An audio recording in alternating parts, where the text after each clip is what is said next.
कहते हैं कि राजनीति संभावनाओं का खेल होती है। इस खेल में टाइमिंग सबसे ज्यादा मायने रखती है। कौन सी चाल कब चलनी है, कब किस प्यादे को आगे बढ़ाना है, अगर ये किसी ने समझ लिया तो फिर बाजी उसके हाथ में आने में देर नहीं लगेगी। आज से करीब 4 महीने पहले मध्य प्रदेश में ज्योतिरादित्य सिंधिया ने संभावनाओं को टटोला और सही वक्त पर सही चाल चल के कांग्रेस के होश फाख्ता कर दिए। अब राजस्थान में भी वही हालात बने। सचिन पायलट ने गहलोत सरकार को झकझोर कर रखने की कोशिश तो की, लेकिन वो सिंधिया नहीं बन सके। आखिर क्यों पायलट नहीं बन सके सिंधिया? आखिर कहां चूक गए पायलट? हमारी आज की इस वीडियो में हम इसी पर चर्चा करेंगे। अगर आपने अभी तक हमारे चैनल को सब्सक्राइब नहीं किया है तो प्लीज कर लीजिए, बेल आइकॉन भी दबा दीजिए ताकि आपको हमारी वीडियो सबसे पहले मिलती रहे।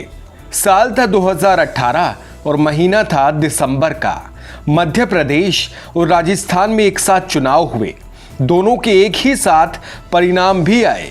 कांग्रेस ने दोनों ही राज्यों में भाजपा का किला उखाड़ दिया और शानदार सत्ता वापसी की। लेकिन दोनों ही स्टेट्स में कांग्रेस के साथ एक दिक्कत थी। दोनों ही राज्यों में कांग्रेस के 2 खेमे थे। एक खेमा कमलनाथ और अशोक गहलोत जैसे बुजुर्गों का, तो दूसरा खेमा ज्योतिरादित्य सिंधिया और सचिन पायलट जैसे युवाओं का। मध्य प्रदेश की कमान कमलनाथ को सौंप दी गई और राजस्थान में अशोक गहलोत को। सिंधिया और पायलट जैसे युवा मन महसूस कर रह गए। लेकिन एमपी और राजस्थान के हालातों में थोड़ा सा अंतर था। एमपी में सिंधिया को ना तो मुख्यमंत्री का पद मिला और ना ही प्रदेश अध्यक्ष का। दोनों ही पदों को कमलनाथ ने हथिया लिया और सिंधिया की झोली खाली रह गई। एमपी में सिंधिया के साथ नाइंसाफी हुई थी, इसलिए लोगों की सहानुभूति उनके साथ थी। लेकिन राजस्थान में ऐसा कुछ भी नहीं था। राजस्थान में सचिन पायलट के पास उप मुख्यमंत्री का पद भी था और प्रदेश अध्यक्ष का भी।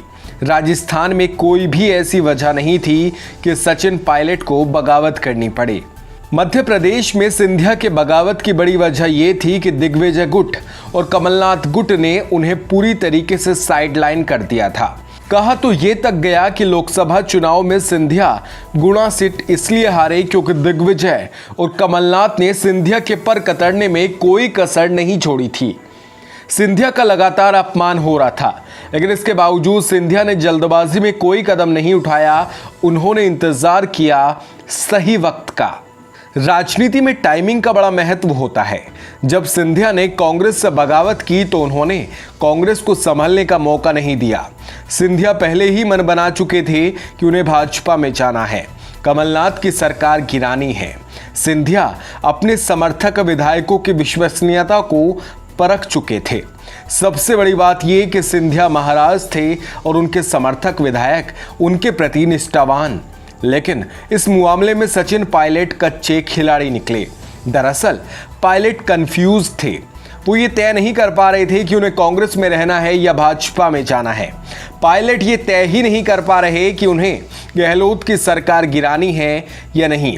यहाँ पायलट से एक और गलती हो गई। जब सिंधिया ने बगावत की तो उन्होंने भाजपा में जाने का मन बना लिया था और भाजपा ने उनके समर्थक विधायकों को इस्तीफा दिलवाकर विधानसभा की संख्या कम करवाने के लिए राजी कर लिया था।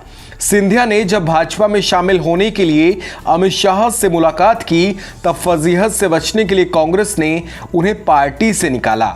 लेकिन राजस्थान में पायलट भाजपा के संपर्क में बिल्कुल नहीं थे, जिसके बाद भाजपा ने भी अपने पत्ते नहीं खोले और वो वेट एंड वॉच की स्थिति में रही। पायलट ने फैसला लेने में देर कर दी और इतने में अशोक गहलोत को मौका मिल गया। राजनीति में फैसले तुरंत लेने पड़ते हैं, लेकिन सचिन पायलट तो उहापोह की स्थिति में रहे। कांग्रेस ने उनके खिलाफ एक्शन लिया तो पायलट के सुर भी नरम पड़ते दिखे। अपनी गलतियों और कंफ्यूज्ड होने की वजह से पायलट सिंधिया नहीं बन सके, क्योंकि टाइमिंग सबसे ज़्यादा महत्वपूर्ण होती है और पायलट की टाइमिंग ही खराब रही। छक्का मारने के चक्कर में वो बाउंड्री पर ही कैच आउट हो गए। बाकी आपको क्या लगता है कमेंट सेक्शन में प्लीज़ हमें ज़रूर बताइएगा। वीडियो अगर आप यूट्यूब पर देख रहे हैं तो चैनल को सब्सक्राइब कर सकते हैं। शुक्रिया।